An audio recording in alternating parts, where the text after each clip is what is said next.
Hey everybody, we're going to do our first PowerPoint, but we're doing it with a twist. I'm going to be narrating it as we go through it. I will also stick the PowerPoint without me narrating. So if you want to go back through and look at the notes without me babbling, you can do that as well. So there'll be the regular PowerPoint, and then there'll be the PowerPoint on steroids, which means me talking. Okay, this is your book. This is the cover of it. If you haven't gotten it already from the bookstore, make sure you stop in and see Shirley and she'll get you one of these books. Okay, so we're doing the introduction to chemistry. We're talking about what chemistry is. Chemistry is the science of matter. And you're like, matter? Matter is everything that matters. Everything you can touch, everything you can see, everything you can feel is matter. So when you're a chemist, you study all that. You look at what it's made out of, how it reacts, how you can change it, that kind of stuff. So when you're a chemist, you study a lot of stuff. The fancy definition is matter is an object that has mass and occupies space. So now I would ask you, tell me one thing that isn't matter. And a lot of people like to say air. Okay. Well, honestly, air is matter. And you're like, I can't see it. You can definitely feel it. Have you ever been outside on a windy day? You're feeling air. Another definition sometimes you'll see of matter is anything that's made by a chemical process.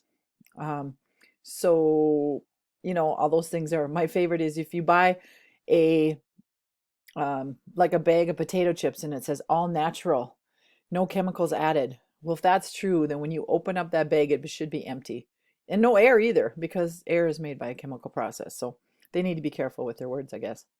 But when you're a chemist, you'll deal with what things are made out of, their composition, the structure of those little particles, their properties by properties. There's physical and chemical. We'll talk more about those later. We'll talk about how they react to make new things. That's a big thing in chemistry. And then we'll talk about what happens when they change. Do they give off energy? Do they do things like that?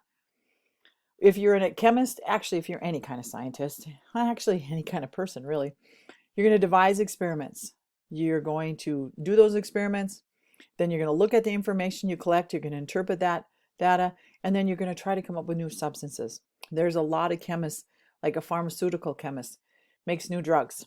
Hopefully, pharmaceutical chemists right now are working on a vaccine so that we can meet face to face again and we don't have to deal with this.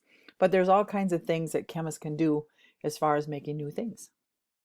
Okay, chemists try to understand how and why things change in nature in the human body. If you're a biochemist, that's a huge area. Biochemists came up with a way to sequence DNA and think about all the stuff that have happened because of there forensically. They've done a lot with helping cure diseases, all that kind of stuff. And like I said, right now there's quite a few biochemists probably trying to figure out a vaccine for the COVID.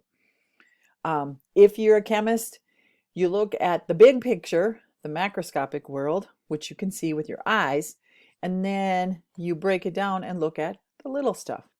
Everything is made out of little tiny particles. We call them particles, they're really atoms or molecules. And if you look in our little picture here, we have, these are water molecules. These are oxygen molecules, oh, no hydrogen. We have a little individual hydrogen. We might have some chlorine molecules, some sodium. There's all kinds of things in the water. And if you break it down, these are what the particles are, atoms and molecules. One thing to remember is if you put this drop of water underneath a slide, you're not going to see this. You need a really, really super cool microscope in order to see at this level. And they're a little pricey, and yeah, we don't have one of those. Okay, so if you're holding a molecule in your hand of water, now when I say water, I'm talking about pure water. I'm not talking about tap water. Tap water, you can tell, isn't pure because it's different in different places. Bottled water is way different than Belcourt water. You wouldn't think there'd be a big difference, but there is. There's a lot of different minerals. Bottled water has a lot of iron in it, whereas Belcourt water doesn't. You guys should be happy about that. So when we're talking about water, we're talking about pure water, nothing else, okay? Water, everybody, I think everybody pretty much knows water is H2O. It means there's 2 hydrogen and 1 oxygen. And that tells you pretty much what it means. It's made out of 2 hydrogen and 1 oxygen. If you want to see what it looks like, they call it the Mickey Mouse molecule because you've got your big, oxygen's a bigger atom, and then you have your 2 little and they're like, you know, Mickey Mouse ears here. The reason why they're not perfectly spread out is there's actually other electrons here that are pushing them closer together. So that's why you can draw it like this, which we'll do later when we do Lewis structures. And you can also see it like this. But really, oxygen, 2 hydrogen, 1 oxygen, they're bonded together, they're stuck together. So this is one particle, and that would be a molecule of water. Okay. Now, when we're a scientist, honestly, when you're a person, if you have a problem to solve, you're going to use the scientific method. Now, most people, when they say the scientific method, they think, oh, that's got to be a method to solve big fancy science problems like the cure for cancer. Well, yes, it is, but it's also for simple little projects like, let me see, my car won't start. Why won't my car start? Okay. So the first thing you have to use the scientific method is you have to have a problem or a question to answer. All right. So you go to your car, and most people, if their car won't start, they think it's the battery. So they have somebody jump it. And in the winter especially, usually it'll start. But what if that doesn't work? Well, maybe you're out of gas, or, you know, there's all kinds of things you can do. But again, the scientific method can be used to solve big complex problems, but it can also be used to solve really simple problems. And it doesn't have to be a science problem. Any problem you got.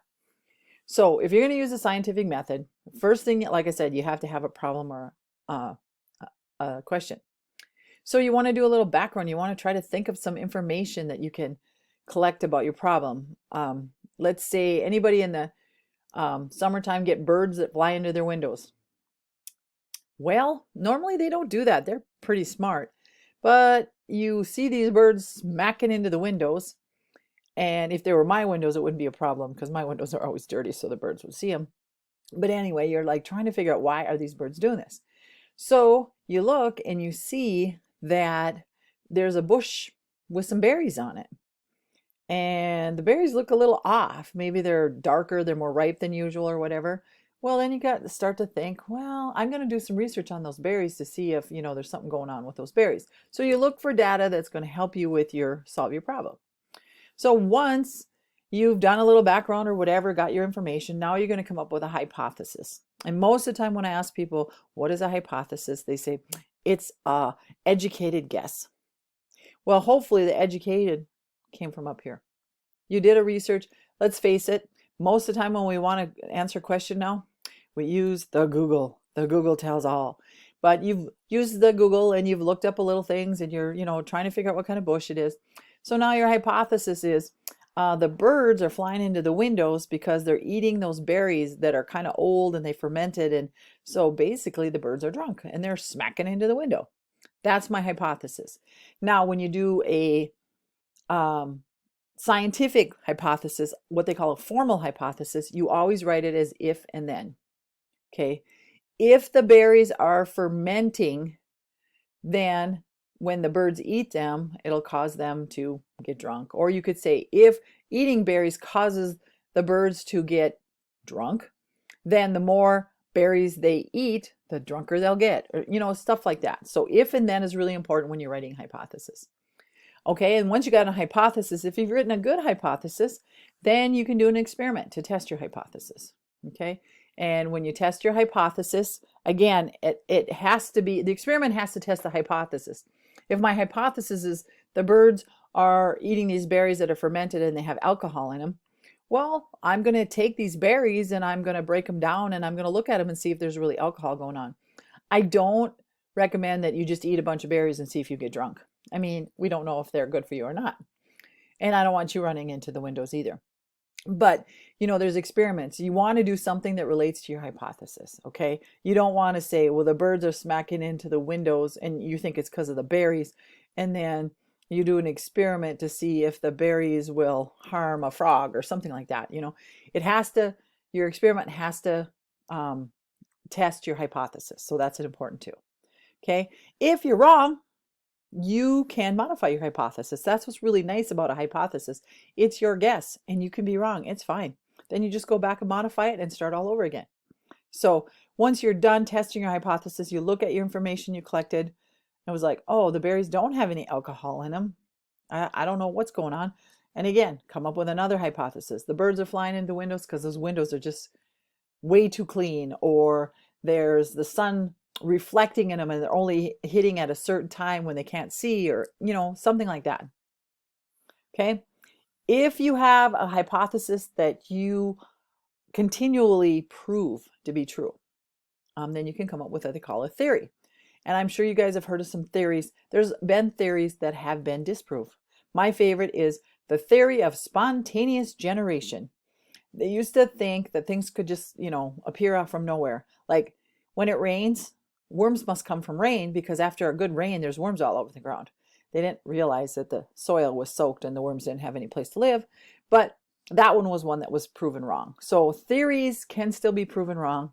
If you have a law, that's a natural phenomenon. Like I'm sure you've heard of Newton's laws of motions. Those aren't anything that's that was, tested through experiments. You can see that, you can observe that, and you can do calculations from that.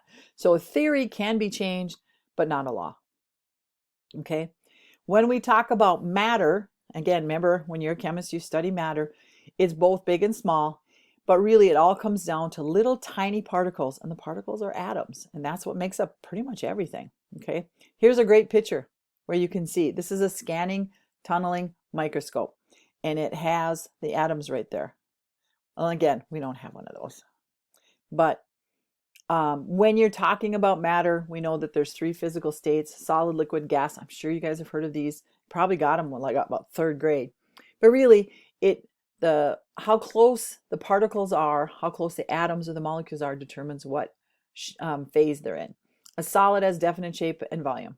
Okay, it doesn't matter if you put it in a different container, whatever. And you can see here in ice, they're very locked together. This is called a crystalline structure. It's repeating pattern. And they're very, the thing to remember is these do move a little. They wriggle back and forth. Not very much, but they do wriggle. Okay, some people think in a solid the particles don't move, but they do.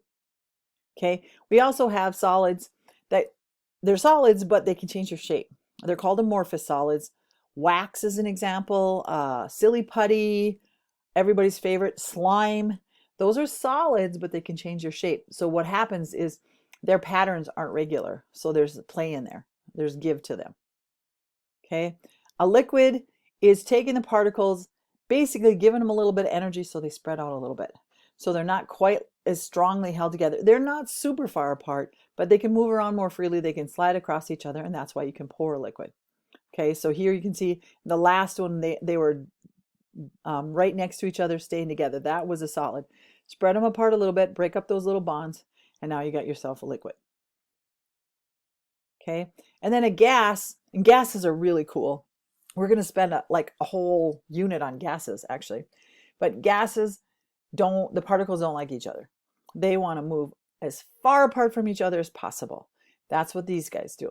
So they completely fill their container, whatever the size of the container. That's why you can put perfume in one corner of the room and pretty soon the whole room smells like perfume, because it changes to a gas and they spread out as far as they can. Gases, because of how far apart they are, you can compress them. You can actually move them farther apart if you heat them up. They have all these different properties.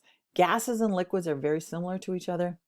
Solids and liquids are very similar to each other. Gases are a whole different ballpark.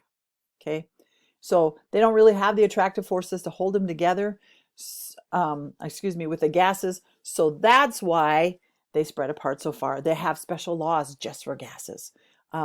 So that's the beginning of this. I'm going to be running out of time here. We only get 15 minutes of recording time each time I do this. So I'll do the next part of the chapter, or the next part of the PowerPoint for this later. What I'm going to do now is I want you guys to do some questions. I have some questions for you about the scientific method, coming up with some ideas, and then I'll come back and I'll have another video of the last part of this chapter. I will also post the PowerPoints without me babbling like a fool so that you guys can go through them if you need to as well. All right, if you have any questions, make sure you get a hold of me.